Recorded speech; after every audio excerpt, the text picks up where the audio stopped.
Hello friends, तो movie की start होती है और हम एक लड़की को बेड पर देखते हैं जिसका नाम है जिया। जब इसकी आँख खुलती है तो ये एक लड़की को अपने पास देखती है और कहती है कि जी का ही तुम। लेकिन जब वो लड़का उसकी तरफ मुड़ता है तो ये लड़की घबरा जाती है और उसे कहती है कि तुम कौन हो, जी का ही कहाँ पर है। इस लड़के का नाम टैंग है। ये कहता है कि मैं किसी जी का वगैरह को नहीं जानता। तभी जिया को रात की कुछ बातें याद आती हैं कि वो यहाँ तक कैसे पहुँची। जिया देखती है कि एक लड़की ने उसे ड्रिंक कराया था, जिसके बाद वो टैंक से मिली और दोनों रात को बहुत ही ज्यादा करीब आ गए थे। ये सोचकर जिया रोने लगती है और कहने लगती है कि ये सब मैंने क्या कर दिया। टैंक जिया को एक 5 मिलियन का चेक देता है और चुपचाप यहाँ से जाने को कहता है, लेकिन जिया उसके पैसे नहीं लेती। टैंक कहता है पैसे लो और यहाँ से चली जाओ। ये कहकर वो बाहर लिफ्ट की तरफ जाने लगता है, लेकिन तभी जिया उसके पास आती है और उसका चेक उसे देती है। टैंक गुस्से में उसका हाथ पकड़ लेता है। तभी लिफ्ट खुलती है जिसमें एक एलेक्स नाम का आदमी था जो कि वर्ल्ड का फेमस ज्वेलरी डिजाइनर है। उसे देखते ही टैंक अचानक जिया से बहुत प्यार से बात करने लगता है। टैंक एलेक्स को कहता है कि ये उसकी फियांसे है। ये सुनते ही जिया उसे कुछ कहने लगती है। उससे पहले ही टैंक उसे कहता है कि चुप रहो, क्या तुम्हें कल के बारे में सबको बताना है। एलेक्स के जाने के बाद जिया जाने लगती है, लेकिन टैंक उसे रोकता है और कहता है कि वो अकेली नहीं जा सकती क्योंकि अभी उसने एलेक्स से कहा था कि वो उसकी फियांसे है, इसलिए उसे उसके साथ ही जाना होगा। इससे जिया को बहुत ज्यादा गुस्सा आता है। घर जाते वक्त जिया को उसकी मॉम का कॉल आता है और वो घर चली जाती है, जहाँ सब उसके ऊपर बहुत ही ज्यादा गुस्सा करते हैं क्योंकि उसकी पिक्चर्स टीवी पर टैंक के साथ दिखाई जा रही होती है। न्यूज में बस उसके और टैंक के बारे में बात चल रही होती है। टीवी पर बताया जा रहा था कि टैंक उस लड़की को डेट कर रहा है। जब जिया के डैड ये देखते हैं तो वो उस पर बहुत ज्यादा गुस्सा करते हैं और गुस्से में वो उसे घर से निकल जाने को भी कहते हैं। बाहर जाते समय जिया को जी काय को कॉल आता है जो उसे बताता है कि उसने जो बिजनेस स्टार्ट किया था वो पूरी तरह से बर्बाद हो गया है। जिससे उसने पैसे उधार लिए थे वो भी उससे पैसे मांग रहे हैं। अगर 1 हफ्ते में उसने पैसे नहीं दिए तो वो उसे नहीं छोड़ेगा, इसलिए वो छुपा हुआ है।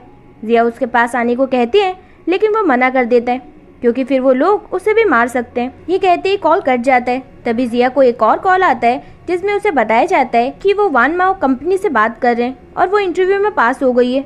जिया इससे थोड़ी खुश होती है। तभी हमें पता चलता है कि वान माओ कंपनी का CEO और कोई नहीं टैंग ही है। टैंग मीटिंग में होता है जहाँ पर उनको कुछ ज्यादा प्रॉफिट नहीं हो रहा होता है। टैंग सभी से वादा करते हुए कहता है कि वो 2 महीने के अंदर सब कुछ ठीक कर देगा। अगर वो ऐसा नहीं कर पाता तो वो अपना काम छोड़ देगा और रिजाइन कर देगा। इसके बाद टैंग किसी को कॉल करके जिया को ढूंढने के लिए कहता है। फिर जब वो बाहर अपनी सेक्रेटरी से बात करते हुए आ रहा होता है तभी वहीं दूसरी तरफ से जिया भी आ रही होती है और उसके हाथ में बहुत भारी सामान होता है। दोनों एक दूसरे से टकरा जाते हैं। फिर जिया यहाँ से जाने लगती है तो टैंग उसे पकड़कर अपने साथ ले जाता है। पीछे से उसकी सेक्रेटरी जिया को देखती है और सोचती है कि उसने उसे पहले भी कहीं देखा है। तभी वो टैंग की दादी को कॉल करके ये सारी बातें बताती है और कहती है कि जिया मिल गई है और वो टैंग के साथ है। वहीं जिया टैंग से उसका पीछा करने के लिए मना करती है तो उसे पता चलता है कि उस कंपनी का मालिक और कोई नहीं टैंग ही है। जिया कहती है कि वान माओ ग्रुप का मालिक तो 70 साल का था ना। टैंग उसे कहता है कि वो उसकी दादी है और उन्होंने 1 महीने पहले ही अपनी कंपनी छोड़ दी और मैं अब से यहाँ का प्रेसिडेंट हूँ। टैंग उसे कहता है कि क्या वो इंटरनेट का इस्तेमाल नहीं करती। फिर टैंग उसे रिजाइन देने को कहता है क्योंकि उसकी वजह से पहले ही बहुत सारी प्रॉब्लम्स बढ़ गई हैं। अगर वो वहाँ रहेगी तो प्रॉब्लम्स और ज्यादा बढ़ सकती हैं। लेकिन जिया को तो जॉब की जरूरत थी, इसलिए वो साफ मना कर देती है। टैंग उसे कहता है कि उसके पास उसे बाहर निकालने के बहुत सारे तरीके हैं, लेकिन जिया उसे इग्नोर करके वहाँ से चली जाती है और बाथरूम में जाकर खुद से कहती है कि अभी तो जॉब लगी ही थी कि ये मिल गया, ये सब मेरे साथ ही क्यों होता है। दूसरी तरफ हम टैंग की दादी को देखते हैं जो कंपनी में टैंग से मिलने के लिए आ गई होती है क्योंकि उन्हें लग रहा होता है कि टैंग अपनी गर्लफ्रेंड को कंपनी में ही छुपा रहा है। लेकिन रास्ते में ही उनकी सांसें रुकने लगती है और वो वहीं गिर जाती है। तभी जिया उन्हें देखती है और जल्दी से उनका इनहेलर निकालकर उन्हें देती है और वो ठीक हो जाती है। फिर वो जिया को थैंक यू कहती है और उन्हें वो जिया बहुत अच्छी लड़की भी लगती है। इसके बाद वो टैंग के पास आती है और उसे बहुत ही ज्यादा डांटती है और उसे कहती है कि उसे उसकी गर्लफ्रेंड के साथ शादी करनी होगी, नहीं तो कंपनी की बहुत ज्यादा रेपुटेशन खराब होगी। ना चाहते हुए भी टैंग को अपनी दादी की बात माननी पड़ती है। फिर वो जिया को ऑफिस में बुलाता है और कहता है कि उन्हें एंगेजमेंट कर लेनी चाहिए। ये सुनकर जिया बहुत ज्यादा हैरान होती है। टैंग उसे कहता है कि सिर्फ 6 महीने के लिए उन्हें सबके सामने शादी करने का नाटक करना होगा। साथ ही टैंग जिया से कहता है कि वो पहले उसे $2 मिलियन देगा इस कॉन्ट्रैक्ट के लिए, लेकिन जिया मना कर देती है। तभी टैंग उसे उसके ऊपर जो उधार है वो दिखाता है तो जिया कहती है कि तुमने मेरी सारी पर्सनल इन्फॉर्मेशन निकाल ली है। टैंग उसे कहता है कि ये बस एक नाटक होगा और कुछ नहीं, क्योंकि मुझे तुम में कोई भी इंटरेस्ट नहीं है। जिया भी उसकी बात मान लेती है, लेकिन अपनी कुछ शर्तें रखती है, जैसे वो जो भी पैसे लेगी वो उधार होगा और ये कॉन्ट्रैक्ट 6 महीने का नहीं 3 महीने का होगा। टैंग भी मान जाता है और जिया बिना देखे कॉन्ट्रैक्ट पर साइन कर देती है। इसके बाद जिया पूछती है कि उसे अब क्या करना है। टैंग कहता है कि उसे काम के बाद उसके साथ घर चलना होगा। जिया कहती है नहीं, मैं ये नहीं कर सकती। टैंग उसे कॉन्ट्रैक्ट दिखाता है जिसमें लिखा होता है कि पार्टी बी को पार्टी ए की सारी बात माननी होगी। फिर टैंग जिया को अच्छे कपड़े पहनने को कहता है और दोनों शाम को उसके घर जाते हैं, जहाँ टैंग की दादी देखती है कि ये तो वही लड़की है जिसने उनकी मदद की थी और दोनों बहुत ज़्यादा खुश होती हैं और टैंग उन्हें ही देख रहा होता है। फिर सभी बैठकर खाना खा रहे होते हैं, जहाँ जिया और टैंग बहुत ही ज़्यादा प्यार से बात कर रहे होते हैं। टैंग की दादी कहती है कि अब से वो दोनों को साथ ही रहना होगा। ये सुनकर दोनों ही कम्प्लीटली शॉक्ड होते हैं। जिया दादी को बताती है कि वो साथ नहीं रह सकते क्योंकि हम एक ही कंपनी में काम करते हैं, लेकिन दादी कोई भी बहाना सुनना नहीं चाहती थी और वो उनसे कहती है कि वो दुनिया घूमने जा रही हैं जब तक वो साथ ही रहेंगे। और फिर टैंग की दादी चली जाती हैं, लेकिन जाने से पहले वो अपनी मेड से कहती हैं कि वो उनको यहाँ की सारी इन्फॉर्मेशन देती रहे। फिर ये दोनों रूम में जाते हैं और देखते हैं कि पहले से ही पूरा रूम डेकोरेट है क्योंकि टैंग की दादी जल्दी से एक बेबी चाहती है। टैंग जब बाथरूम में था तो जिया उससे कहती है कि क्या वो कोई बेबी अडॉप्ट नहीं कर सकते या अपने पैसे का इस्तेमाल करके किसी बेबी को ले नहीं आते। टैंग सीधा बेड पर आता है और जिया के बहुत ज्यादा करीब आ जाता है और कहता है कि मुझे किसी लड़की को क्यों ढूंढना चाहिए जब उसके पास ही एक लड़की है। तो जिया अनकंफर्टेबल होते हुए कहती है कि वो स्मार्ट नहीं है तो उसके बच्चे भी स्मार्ट नहीं होंगे, इसलिए उसे अकेला छोड़ दे। तभी अचानक एक रिमोट नीचे गिरता है जिसका बटन दबने की वजह से बेड हिलने लगता है, जिससे जिया जमीन पर जाकर गिर जाती है। अगले दिन मॉर्निंग में जब टैंग ऑनलाइन मीटिंग कर रहा होता है तो जिया उसे आवाज लगाकर उसे टॉवल मांगने लगती है क्योंकि उसे नहीं पता था कि वो ऑनलाइन मीटिंग में है और सभी लोग ये सुनकर बहुत ज्यादा हंसने लगते हैं। तभी जिया बाहर आती है और कहती है कि उसकी पीठ में दर्द है और अजीब अजीब हरकतें करने लगती है, जिससे सभी ऑनलाइन लाइव देख रहे होते हैं, इसलिए टैंग को भी बीच में मीटिंग रोकनी पड़ती है। फिर वो कॉल करके किसी से पूछता है कि एंगेजमेंट पार्टी की तैयारी हो गई। उसे बताया जाता है कि सब कुछ उसकी दादी के अकॉर्डिंग ही हो रहा है। इसके बाद हम लिन नाम की एक लड़की को देखते हैं जो एक पोस्ट देखती है और उसे पता चलता है कि जिया टैंग से शादी करने वाली है। वहीं दूसरी तरफ हम जी काय को देखते हैं जो अपने दोस्तों के साथ बैठा कार्ड्स खेल रहा था। दरअसल जी काय को किसी ने नहीं पकड़ा था, वो बस जिया से पैसे लेना चाहता है। तभी इसे लिन का कॉल आता है और वो इसे बताती है कि जिया वान माओ कंपनी के मालिक से शादी कर रही है। जी काय कहता है कि अब हमें पैसे कौन देगा। लिन कहती है कि अब तो हम और ज्यादा पैसे ले सकते हैं। इसका मतलब ये दोनों जिया को बस बेवकूफ बना रहे थे। इसके बाद हम पार्टी का सीन देखते हैं जहाँ बहुत लोग आए हुए थे और सभी के सामने वो दोनों एक दूसरे को रिंग पहनाते हैं। स्टेज पर भी दोनों लड़ रहे होते हैं, लेकिन लोगों को लग रहा था कि जैसे वो बहुत ही अच्छी बातें कर रहे हो। तभी वहाँ पर एक आदमी जिया को देखकर कहता है जाओयू। तभी लिन भी वहाँ आकर जिया को अपने पास बुलाती है। तभी जिया उस अनजान आदमी से टकराती है और वो कहता है कि एक जैसे दो लोग कैसे हो सकते हैं। फिर लिन जिया को बताती है कि टैंग उसका बॉयफ्रेंड है और उसने गलती से उस दिन अपने रूम का कार्ड उसे दे दिया था। तभी वहाँ टैंग आता है और वो लिन से कहता है कि बाकी बातें बाद में करना, पहले ये बताओ कि होटल रूम में कैमरा किसने लगाया था। टैंग उसे वीडियो भी दिखाता है जिसमें लिन ही जिया को उस रूम में छोड़कर आई थी। इसके बाद हमें उस दिन का सीन दिखाया जाता है जब जिया का बर्थडे था। वो जी काय के साथ केक कट करना चाहती थी, लेकिन वो चला गया था। वहीं लिन ने टैंग की ड्रिंक में कुछ मिला दिया था और टैंग का रूम कार्ड जिया को दे दिया था और कहा कि जी काय तुम्हारा वहाँ इंतजार कर रहा है। साथ ही उसने जिया की ड्रिंक में भी कुछ मिला दिया था, जिससे उसे भी कुछ भी होश नहीं था। दरअसल ये सब टैंग का नाम बदनाम करने के लिए किया गया था। लिन टैंग से कहती है कि वो उसे बहुत ज़्यादा पसंद करती है और चिल्लाने लगती है, इसलिए टैंग उसे वहाँ से चले जाने को कहता है। जब टैंग और जिया साथ बैठे होते हैं तो टैंग जिया से अपनी गलती के लिए जो भी उसने किया उसे उल्टा सीधा बोला उस सब के लिए माफ़ी मांगता है। फिर दोनों एक दूसरे को हक करते हैं। इसके बाद हम जिया और टैंग को देखते हैं जो लिन और जिकाई की बातें सुन रहे थे, जहाँ जिकाई लिन को बता रहा था कि टैंग ने उसे जिया से दूर जाने के कुछ पैसे देने को कहा है। दरअसल टैंग को पता चल गया था कि जिकाई जिया को धोखा दे रहा है और उसे फंसाने की कोशिश कर रहा है, इसलिए उसने ऐसा किया था। जब जिया को जिकाई की सच्चाई पता चलती है तो वो बहुत ही ज्यादा रोती है और उसे थप्पड़ मारती है। तभी टैंग आकर उसे जाने को कहता है और अकेले में जिकाई को जिया से दूर रहने के लिए बोलता है और कोई पैसे भी नहीं देता, जिससे जिकाई को बहुत ज्यादा गुस्सा आता है, लेकिन वो कुछ भी नहीं कर सकता था।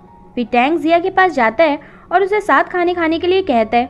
दोनों साथ बैठकर खाना खाते हैं, जहाँ बारबेक्यू, ग्रिल्ड सॉसेज और भी बहुत कुछ होते हैं, जिसे देखकर जिया को बहुत ज्यादा अच्छा लगता है और वो खाने के साथ साथ बहुत सारी ड्रिंक भी करती है और फिर जिकाई को चिल्लाने लगती है और रोने लगती है और कहती है कि मैंने उसे पसंद ही क्यों किया, आज तक मैंने उसके लिए इतना सब कुछ किया है लेकिन उसी ने मुझे धोखा दे दिया। और फिर ये कहते ही सो जाती है। टैंक उसे बेड पर लेकर जाता है लेकिन अचानक से वो फिर से उठ जाती है और टैंक के ऊपर चढ़ जाती है और उसे किस करने लगती है। अब टैंक भी उसके बारे में सोचने लगा था इसलिए वो भी उसे किस करता है और फिर वो वापस से सो जाती है।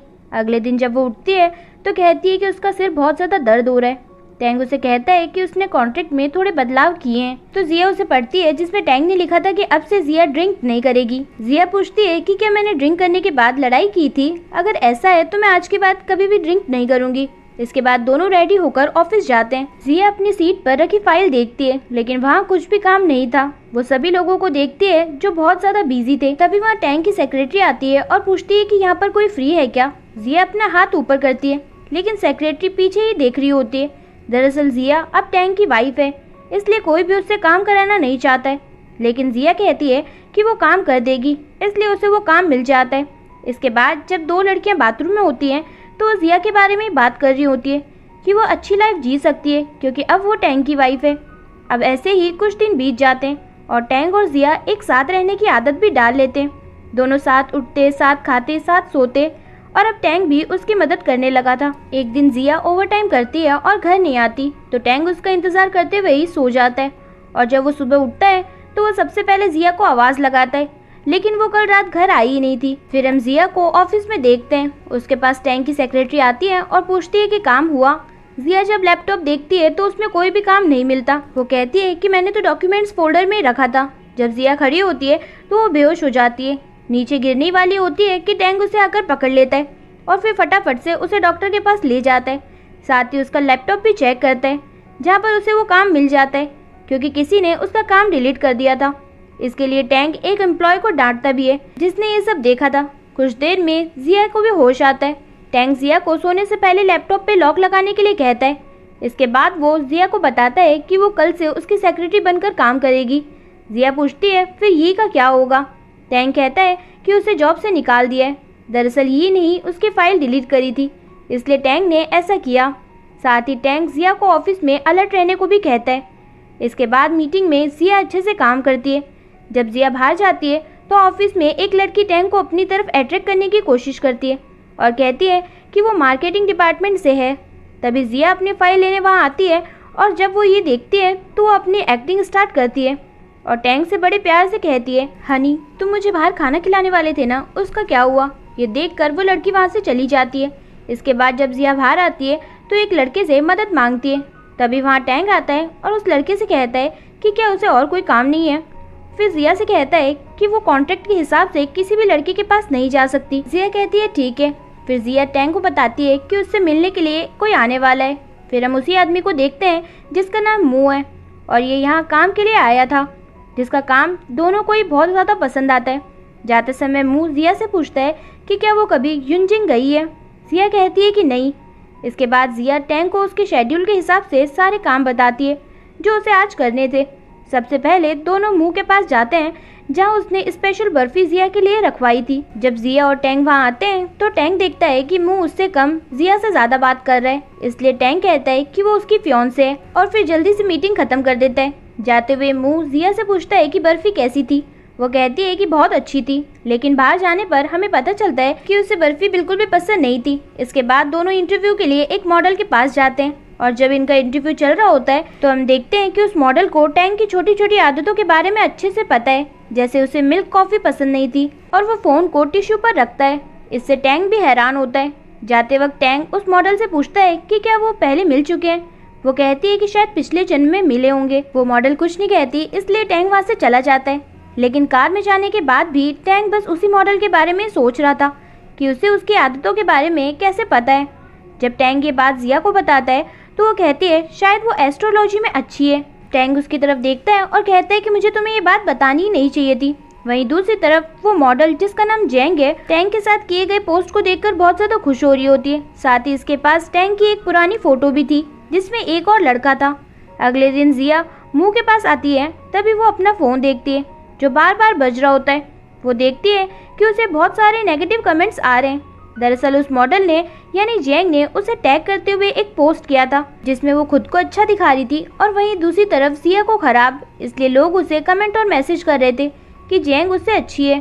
तभी वहाँ मुंह आता है और उसने भी वो सारे कमेंट्स पढ़े थे। वो जिया से पूछता है कि क्या उसे टैंक पसंद है। जिया कहती है कि हाँ, क्योंकि वो उसका फियांसे है। और फिर दोनों बिजनेस की कुछ बातें करते हैं। फिर जिया वहाँ से चली जाती है। उसके जाने के बाद मुंह अपना फ़ोन निकालता है और उसके फ़ोन में जिया के साथ उसकी एक फ़ोटो थी। मुंह उसका नाम वाक्यू लेता है। फिर हम जिया को टैंक के पास देखते हैं और वो उससे कहती है कि सामान भेजने के लिए रेडी है। तभी टैंक उसे रोकता है और बताता है कि 24 घंटे में उनकी सेल ज़्यादा हुई है। वो उसका बोनस दुगना करने के लिए कहता है, लेकिन जिया उससे कहती है कि उसे जॉब छोड़ देनी चाहिए और दुखी होकर वहाँ से चली जाती है और खुद पर गुस्सा होती है कि वो जो कर रही है वो सही नहीं है। दरअसल जब से जिया ने कमेंट्स पढ़े थे उसे खुद से बहुत ज़्यादा नफरत होने लगी थी क्योंकि उसके पास कुछ भी नहीं था। तभी जिया को जेंग का मैसेज आता है जो उसे मिलने के लिए बुलाती है। मिलने पर जेंग जिया से माफ़ी मांगती है उन कमेंट्स के लिए, क्योंकि लोगों ने उसे गलत वे में ले लिया था और वो कुछ कर भी नहीं पाई। लेकिन जिया उसे कहती है इसमें उसकी कोई भी गलती नहीं है। जेंग जिया से कहती है कि अगर टैंक देर रात तक काम करता है तो उसे मिल्क से बनी चीज़ खिलाना। रात को जिया ऐसे ही करती है। इससे टैंक का पेट दर्द होने लगता है। मतलब ये था कि जेंग ने उसे झूठ बोला था